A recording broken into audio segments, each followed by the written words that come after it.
Hey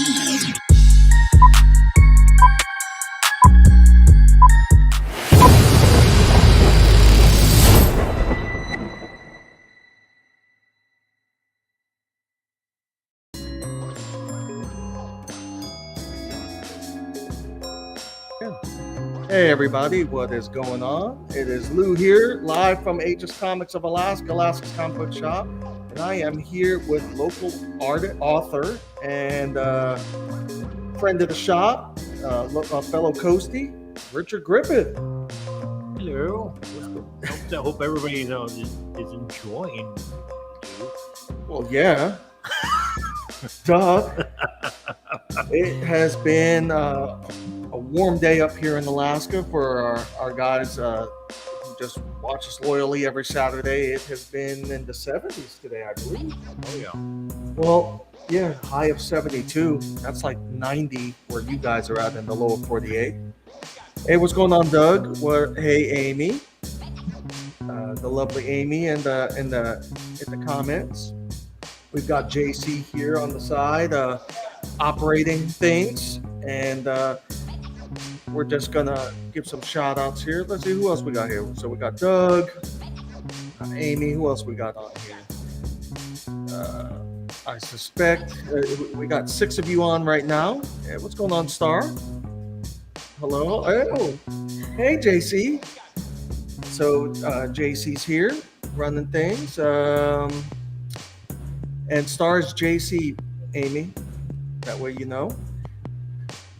So we've got Richard here with us. He's doing a live signing here at the shop. There's still time if you're watching. If you're in the valley, come on out. Hey, what's going on, Austin? Hope you're doing good, Austin. So let me show you. So Richard here is the author of these books right here.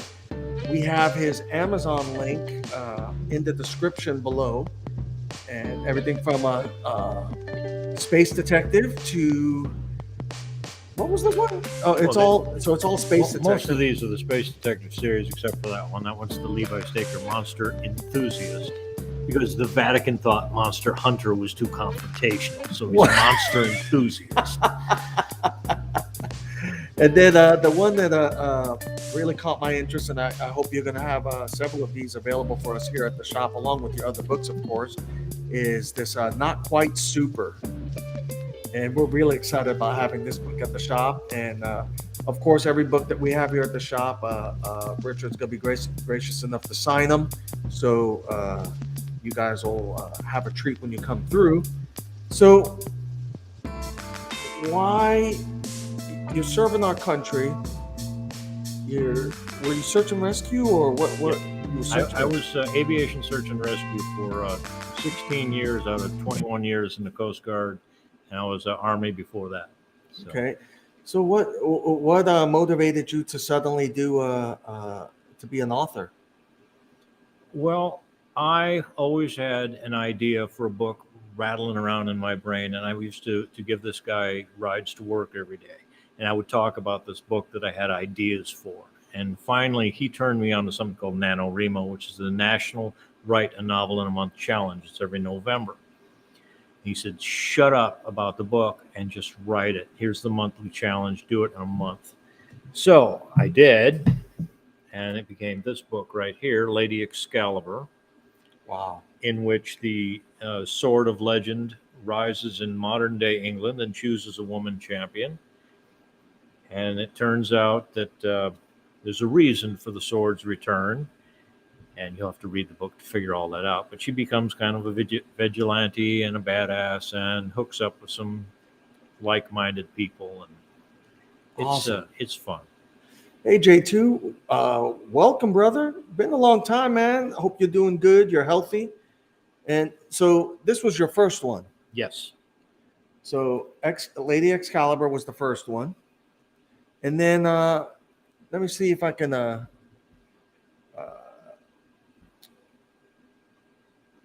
there's now 5 books in that series. There's 5 books in this series. Yeah. And once again, if you guys hit the link in the description, it'll take you straight to the Amazon store where you have the majority of your books, correct? Yes. And then we're going to be carrying his books here at the shop locally, both at this shop and the J Bear shop. So we're really excited about that. Let's see. Do not interrupt here. It could have been important. It could have been important, but not important enough, man. Not while we're running a live show, damn it. So we've got this book here. The book that if you could talk a little bit about, is this the Not Quite Super. Not Quite Super. Yeah. Talk to us about this one. Okay, Not Quite Super came from an idea that, you know, all the problems you would see in superhero films and things like that. So I wanted an average guy to be given superhero powers, and aliens who have been observing Earth for decades decide to perform a social experiment by granting a human being superpowers, and they give him this nanite suit, which is bonded to his skin. And it gives him superpowers and actually changes his metabolism, things like that. And first, you always have to go through, is he going to be good? Is he going to be bad? He's got to wrestle with that. And then he's got to go through learning how to use all his powers, how to take off and land without crashing into a water tower. And then when he finally becomes a superhero, and how do you learn about crimes in order to get there in time to do any good? And he has to go through all of that and comes up with a cop partner. And there are some adult moments and humor in the book and some situations, because the nanite suit is like paint, and he can change the color and he can change how it looks and actually be kind of translucent at times. His problem is he can't figure out how to do the face right, which is why I put such a weird face on the book cover. And so he gets the nickname from the news, Emoji Man, because he keeps looking like emoji faces. And the reason that there's the censored line on there is because it looks like he's wearing paint when he's in the suit configuration, which doesn't cover a whole lot, which explains why Superman wears his underwear on the outside of his pants. Love it. So, guys, you guys have got to pick this book up. JC, you have this book. I do have this book. No excuses. You need to read it, JC. Listen, I started. I did. And she's not traumatized yet. And she's so not that's a good traumatized. sign. I'm not Yeah. yet. So some more shout outs here real quick. We got Mike the Beast Benton. What's going on, brother? It was good seeing you. Hope you're rocking the captain hat down there at MegaCon. Michelle, Moonlit Comics. I hope you and my Pisces brother are doing well. And let me see here. I hope you guys recovered from the last night we were out there in Connecticut. Really appreciate you. And There's a yes, we've story been. here. Oh yeah, there's definitely a story. Oh, we might write a book. We might write a book about it. That's the one thing. So you've got a lot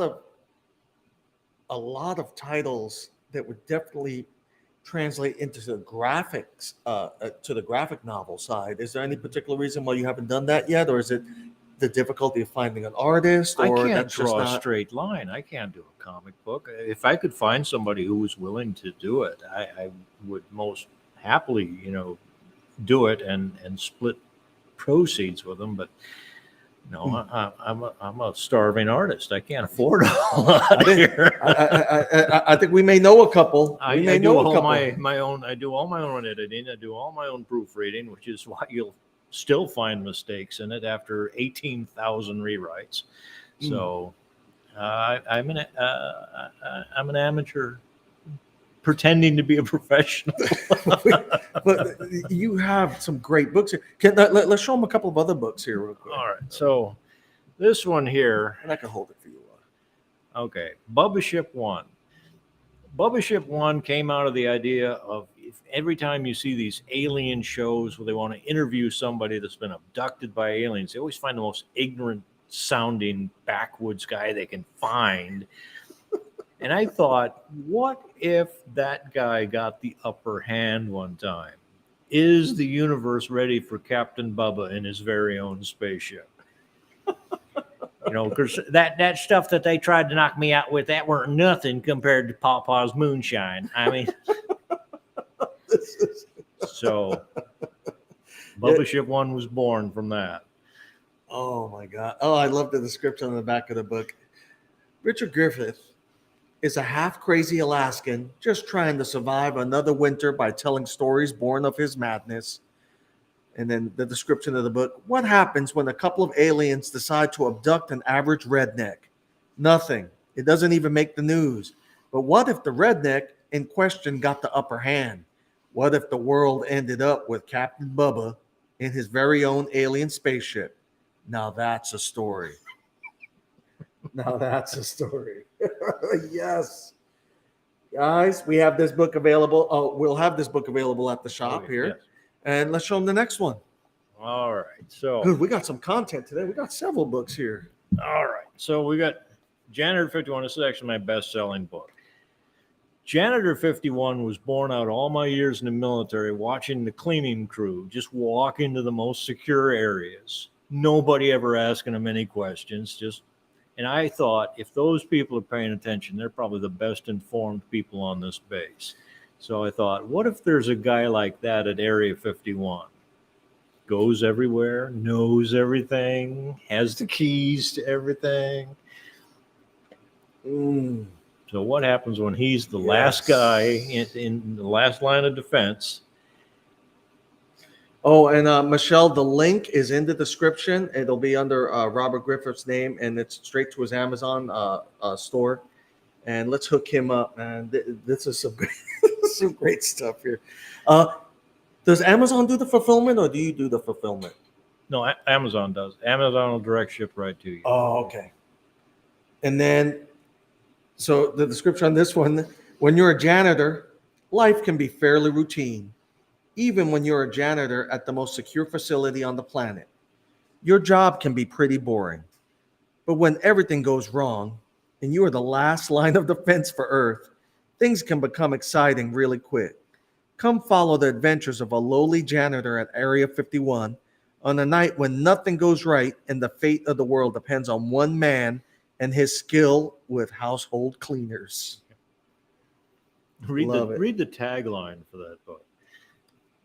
Isn't it? Oh, saving the world from midnight to 8. Awesome. What was really weird about doing that book was I started researching all of the ways that household cleaners can be used as weapons. And I thought, I can't put that in print. Some idiot will do it. Oh my God, that stuff is destructive. Well, you remember in the military when we would do cleaning details, how many guys ended up getting poisoned because they mixed, what was it? Was it ammonia? Ammonia and bleach. And bleach. If you mix ammonia and bleach. It's basically mustard gas. All right. You choose the next one there. All right. Let's see. This is my longest series. This one actually has six books. So Levi Garrett, Space Detective. The first one in the series is Engines of Deception. And this was my thought of what would happen if I took a 1940s Mike Hammer, Sam Spade type noir private eye and dropped him a couple thousand years in the future. Oh. And so he's got the gadgets. He's a little bit bigger than most people because he's a holdover from a previous time, been in suspended animation. Problem with him is he has no memory of his past life. He doesn't know who he was or where he came from. Part of the thawing out process is erased part of his memory. So he's figuring out things as he goes. He's been, educated and brought up to speed. But when you're bigger than everybody else and have a knack for finding trouble, you become a PI. So Netflix, you know what to pick up next. And description on this one, Levi Garrett is a holdover from a forgotten time. Found frozen in suspended animation, he was revived with no memory. Discovering a knack for trouble and a love for investigation, he roams around shaking trees and solving crimes. Ladies love him, bad guys fear him, and the police tolerate him. Now he has been hired to solve a murder that someone doesn't want solved. Can our intrepid hero dodge bullets, bombs, and babes as he tries? Oh, the three B's. Yeah. Bullets, bombs, and babes as he tries to bring a killer to justice? Find out. Love it. Love it. Engines of Deception. This is Levi Garrett's Space Detective by Richard Griffith. And you'll find all of these in the link in the description below. And it's a whole, how many? Six books. Six Six books books. in Six in this series here. And yeah, when you come up here, we'll definitely drag you over to his place. Apparently, he's a whiskey guy. Oh, yes. So let's show our be next top one. shelf whiskey, though. Yeah, it's gonna be top shelf. I can do cheap tequila and cheap vodka and cheap rum, but my whiskey, No, my whiskey's got to be good. So we got introduced in Dillingham. We got introduced to Hibiki, that Japanese Yep. whiskey. Now, my old man, when he was still alive, probably would have smacked me across the chops when saying this, but I would put that head to head with Crown Royal or any of those other crazy, supposedly high end whiskeys and liqueurs. That Hibiki is just something else. Yeah. The Japanese know how to make whiskey. Suntory whiskey is really good. It's Wow. really light whiskey. You like it. Okay. But, this one here, okay, the Marshal of Samurai Moon. This actually came out of a bet with another author who bet me I couldn't combine cowboys and samurai in space. This is the result. Yeah, we have our bounty hunter cowboy. We have our alien race called the Samrazi. And when the Earth people hang the nickname the samurai on the Samrazi, they actually do the research, learn about what the samurai are, and like the nickname. So they wear that like a badge of honor. So we've got the samurai, we've got the cowboys.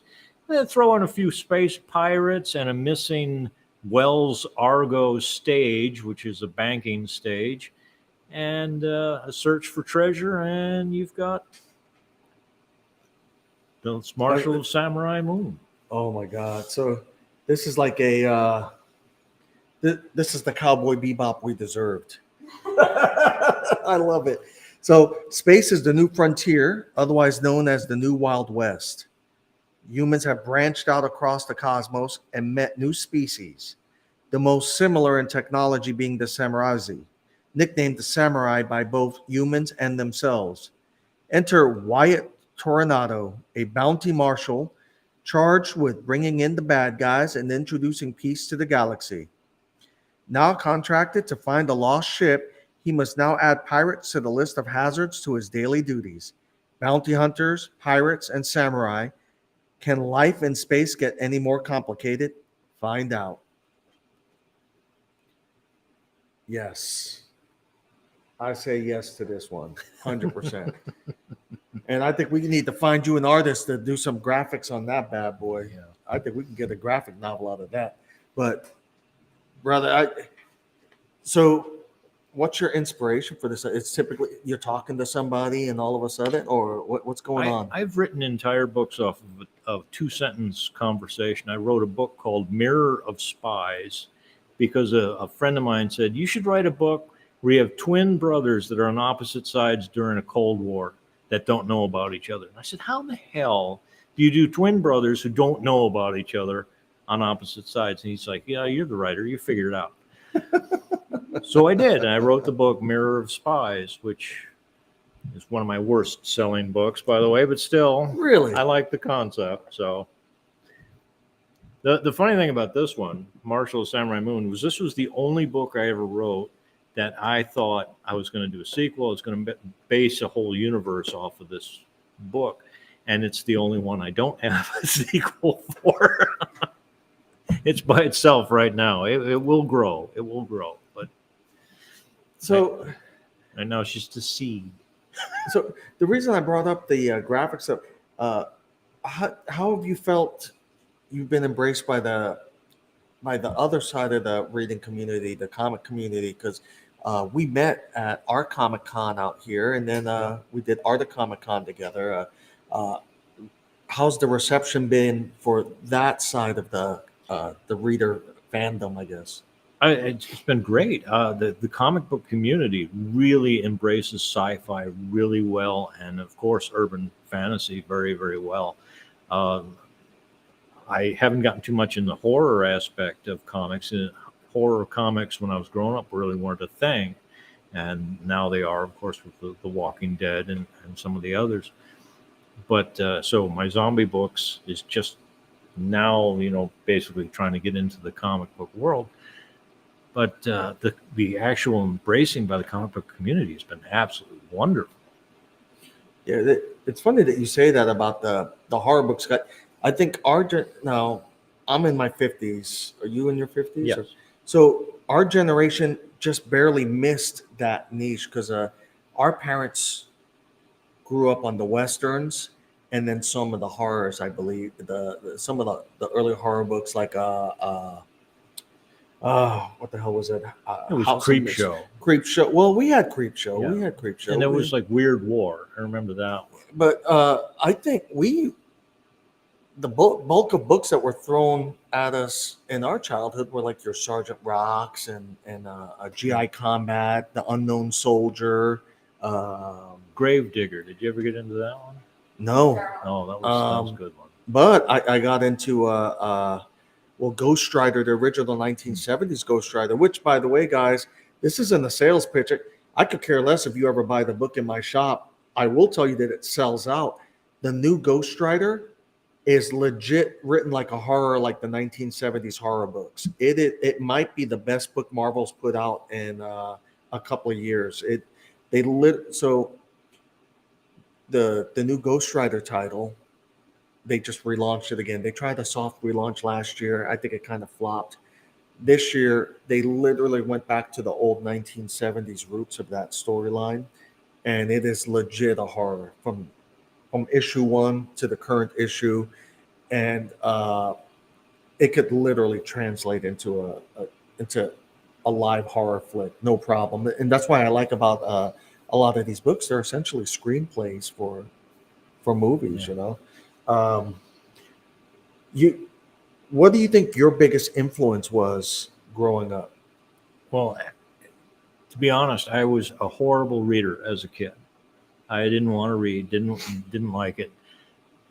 My parents, out of desperation, got me comic books. Right. Captain America and Hulk and a lot of the Marvel staples. And at first I'm just kind of looking at the pictures. Then I started reading them. Then that kind of branched into science fiction and fantasy. But I wanted to understand the references, historical and scientific, of these books. So I started actually reading history and science. And now I have 2 master's degrees and have written 26 books. So Jesus. You'll be surprised how things grow in just little seeds, especially comic books. I would say that's how. So my grandmother, my grandparents, God rest their soul, there was clearly no cable or satellite dish available in their time. They had 13 kids, and then in addition, well, no, they had 11 kids, and then those 2 adopted, and then I was the first grandson. I think there's like 28 of us grandchildren right now. There might be more that we don't know of. Always a surprise. Long story short, when we would go to the house, the way she would keep us entertained, because she had this massive household, right? On a side note, we used to laugh because mi abuela, right, my grandmother, she never could control the volume of her voice because she was so used to yelling. So everything was yelling all the time. It was always that one tone. And there was 2 ways that she calmed us down and put us in check. The first way was not what you would think. Is there was a time where we all kept trying to go into the attic. We all wanted to play in the attic, and she wanted to scare us from going in the attic. So she had dentures. I did not know what dentures were.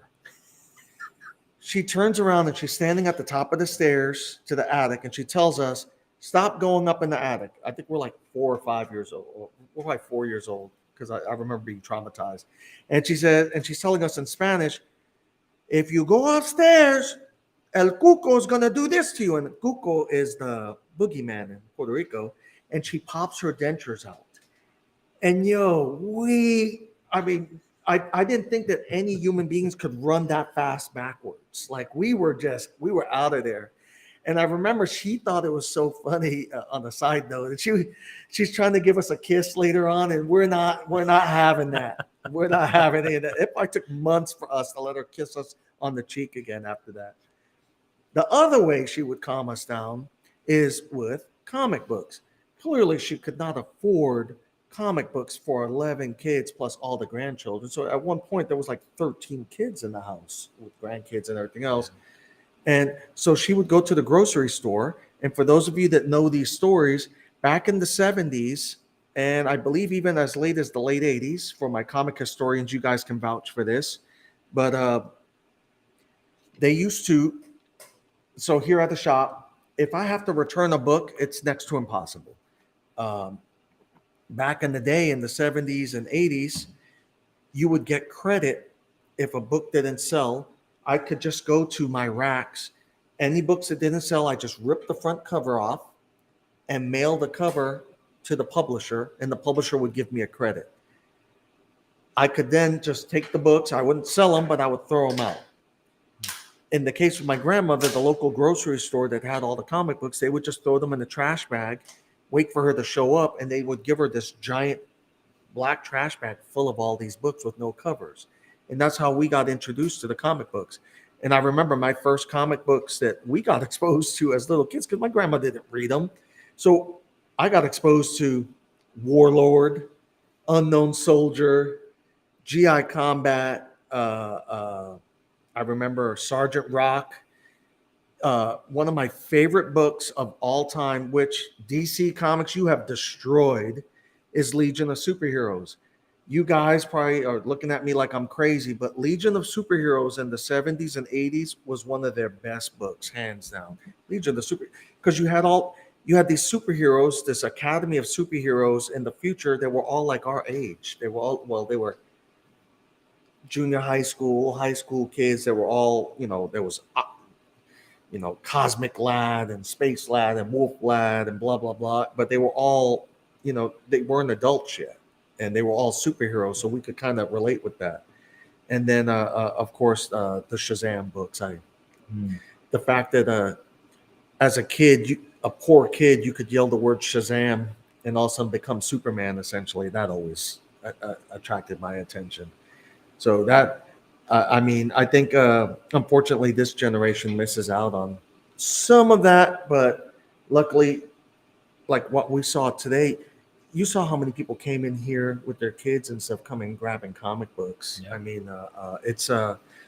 It's making a comeback, and I think that you, in your niche, is kicking it off right at the right time. With COVID, parents realized real quick that their kids were spending so much time on iPads and electronics that the kids were losing some of their basic skills of reading and everything else. And now parents are coming in here and they're picking up books for their kids, and kids want to read things interesting. I've gotten the comment at shows and things that nobody reads anymore. It's like, really? I'm still selling $300 or $400 worth of books at the show. So yep, they're reading. Yeah. It warms my heart. Like I've said it on the show before, and I've talked to people at some of the shows recently. What I love about J Bear, Joint Base Elmendorf Richardson, I'm seeing the readers that it's like a mirror image of how I was as a kid. Except, they're all kids to me now. I'm 52 years old, so they all seem like these are soldiers and airmen, right? It's not like they're actual kids, but for me, they look like kids. And anyway, they're picking up the books. I have 3 or 4 customers on base, young guys that come in, they grab the book, they fold it, put it in their cargo pants, and leave. for comic collectors, that's a cringe factor. But for me, that's like the most rewarding thing to see because I know that kid's reading that book. Yeah. They're going out and they're reading it. They're going to be on duty at night. Pull that out of their pocket, And they're going to read it. Read it. And then they come back and like, that was awesome.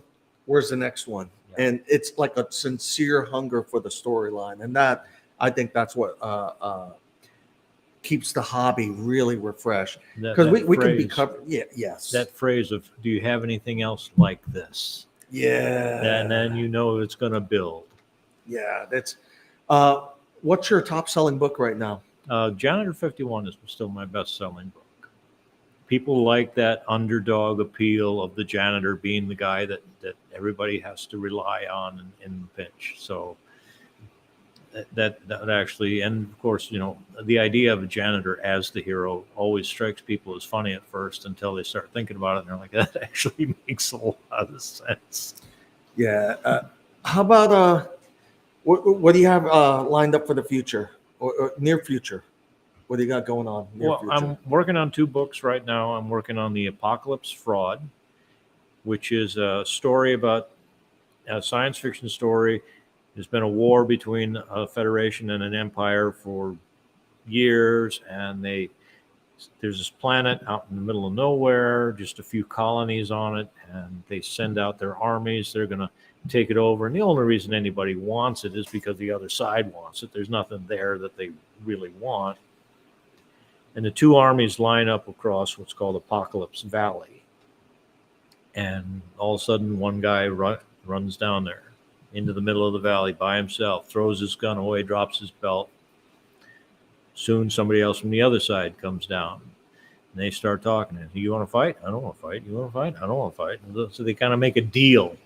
They're going to keep sending reports back that the war is going on, but there's no war. They open up a casino and they're exploring the planet. They're fine, but everybody thinks there's this big war going on. They're all right.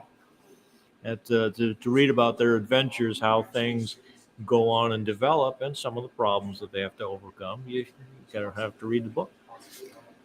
So make sure, guys, that when that book pops, you come get it, and hopefully we'll have you here for a live signing for that as well. Yeah. And our goal is to also do a live signing with you at on J-Bear at one point as well. I'll come anywhere you're willing to invite me. I'm out there. Give me one.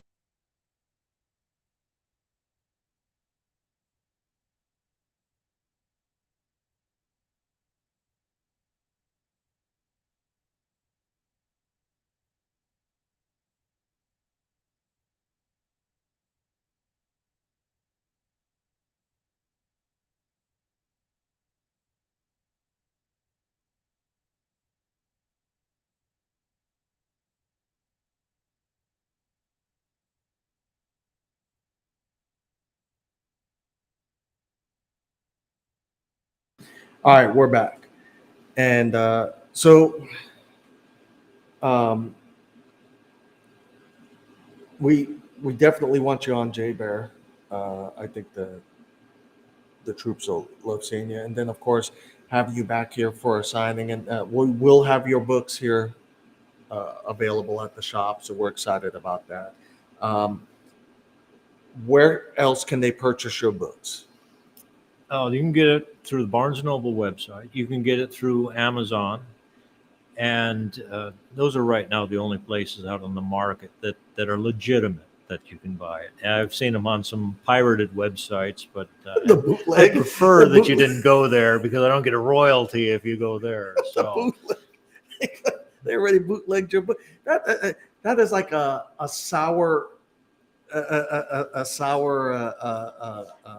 It's both kind of frustrating and flattering at the same time because they liked it enough to steal it, right? that they just don't like it enough to pay for it. Right. Oh my God, that's horrible. All right, guys. Well, author Richard Griffith, his Instagram is up here. You can on your Instagram. Do you have a link to your website and all that stuff on there? Yes. There's links to the Amazon store there. All right, perfect. So check him out on Instagram. Please give him a follow. Guys, thank you for watching us. Also, remember, we are now on Whatnot. And so check us out on Whatnot. We will be on every week on Whatnot. You can also check us out on our website. And once again, we will have Richard's books available here shortly. And please don't forget to support our Patreon. We use that to support all of our programs here at the shop. And guys, once again, we appreciate you. Do you have any parting words of wisdom or? My big thing with if you want to be an author, use the phrase "what if." What if is the best tool for an author. I want a love story. Okay, what if it was a love story in space? What if it was a love story in ancient Rome, and one of the people is a god, and one of the people is normal? Or what if? Just what if yourself to death, and you'll come up with a great story. Words to live by, guys. Words to live by. Guys, we hope that you enjoyed this Saturday, and we will see you next Saturday. Hopefully, I'll have Kevin with me next Saturday. We'll see. We'll see what he's up to. But, guys, thank you so much again, and see you next time.